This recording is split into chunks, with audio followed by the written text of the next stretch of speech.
Hello everyone, welcome back to the War Room, and in this episode of the Armory, we're going to go ahead and look at an old game here. My table was taken up on a Victory at Sea game. I have a game coming up tomorrow, so it's a little busy. I apologize. But this is Civilization, the board game from Sid Meier. That's the same guy who made the PC game. And this game, I bought this when it first came out, I want to say 2001, 2002. It is not... In today's standards, it's not the best Civilization game out there, but it's nostalgic for me because I bought it, I've kept it all these years, I kind of forgotten about it, and I still have it. So my son now plays it with me because it is interesting. It's an interesting game. It's a fun game. Let's take a look. The board is huge, okay? Like most Civilization games, for the most part that is. Let me try to move my stuff around here. Okay, it comes in 3 boards. All right, the board is huge. The board is beautiful. It is very simple. Okay, it's not what I would call strategically. It's not like a war game like Axis and Allies and what have you. It's split up in different sea zones and territories. All right, but it's huge. I would say this is as big as like an Axis and Allies game. If you're playing the Spring 1941 or maybe one of the global, then it's about that big. All right, that's the board for the most part. I know you can see it's pretty decent. My table's huge, so it's a pretty decent sized board. All right, and this is one of the first games. This game did not start me off in wargaming or any kind of board gaming for that matter. I saw it on sale in a there used to be bookstores, and it was in a bookstore. And I saw it for sale, and I bought it. The rules have 2 rules. They have standard and advanced, all in the same book, which I appreciate. The standard rules are very simple. The advanced rules just add a few things as far as how your cities go and how they're managed. A little bit more with a battle.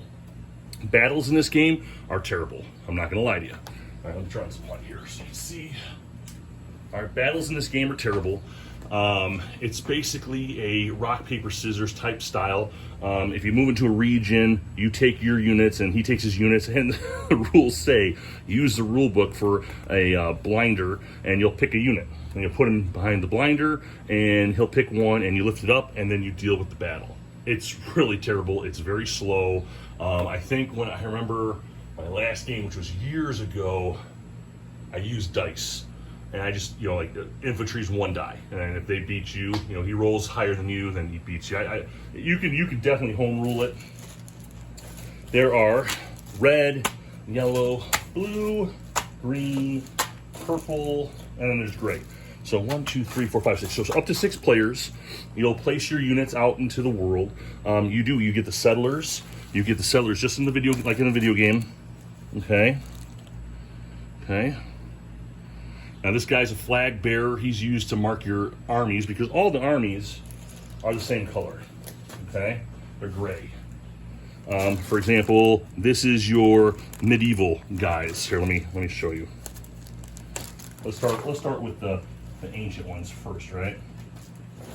So let's go with, okay.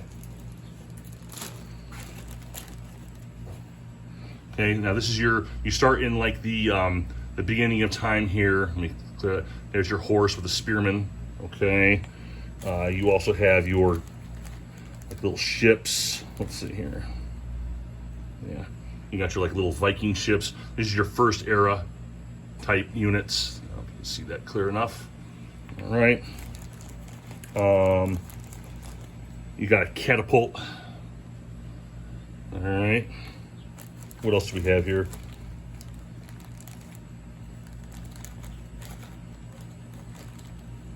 Oh yeah, here's your foot soldiers. And it's like the Bronze Age. You start off with these guys, and there's a ton of these guys. As you can see, I got a whole bag of these guys. All right.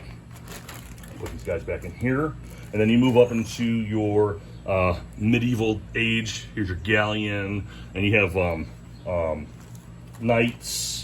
Here's your pikemen, and they all have different values. When they fight, they have different values. Obviously, if you're still in the Bronze Age or another guy's in the Medieval Age, he's going to have more advantage over you.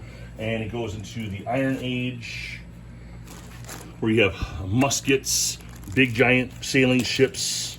Here, check out these guys. The muskets on the stands, the old school, right? I know I'm kind of going through it quick, but there's a lot to show here. And again, these are not supposed to be really long videos.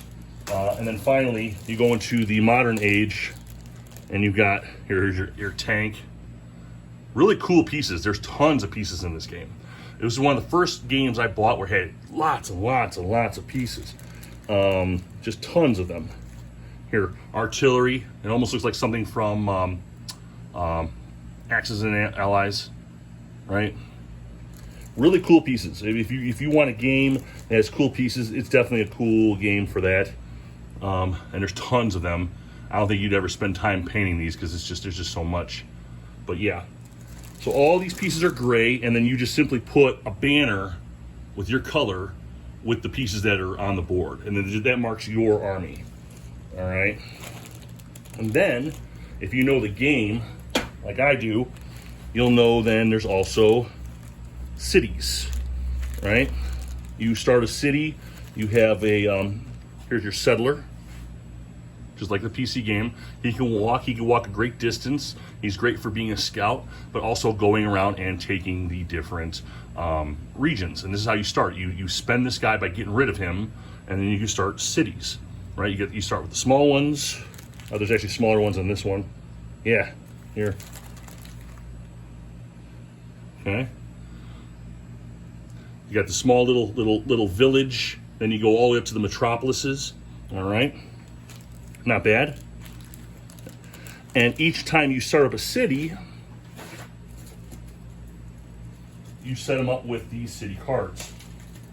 Okay. And you'll place them. So like when they first start, like a size of, here's a size 1, right? And then when it gets to be a bigger size, you just flip it. There's your size 2, and you get new values, right? They can be happy or unhappy, and you can flip them, and they become bigger and bigger, and they produce resources for you. And these resources allow you to get bigger things, better things, more money, more stuff you could trade. What else? And then, in the standard game, you start getting technologies. These are technology cards and wonder cards, and these allow you to buy stuff and build stuff. Here, this is horseback riding right here. I don't know if you can see that. And as you get these, it allows you to build chariots and artillery and whatever it is that you're looking to do. Here you got money. You got lots of money here, just regular old cardboard coins. This game, to me, was very cool when it first came out. It's not the best Civilization game out there. I mean, I even have more fun playing Seven Wonders. But this game here, if you're looking for something different and it's simple, and you're really not looking for something that's going to be, like Mega Civilization or these new Civilization games that come out, I think Civilization, the board game, will be for you. It's still out there. You can still find them for sale, but they are a one-of-a-kind game. Not the best in battle. It even warns you in the rule book, battles will slow down the game tremendously, and they do. But there's ways to home rule it, and you can make it quicker. So this is me sharing Civilization, the board game by Sid Meier with you. I hope you enjoyed it. Let me know what you think.